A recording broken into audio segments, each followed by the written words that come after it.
For most of human history, people cooked without fire.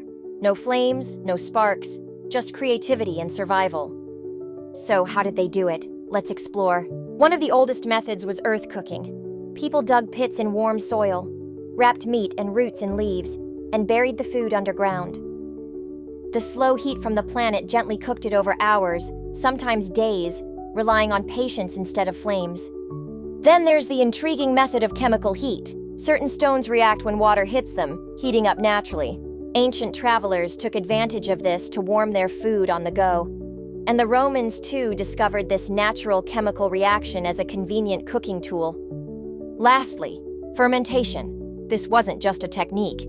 It was a lifesaver.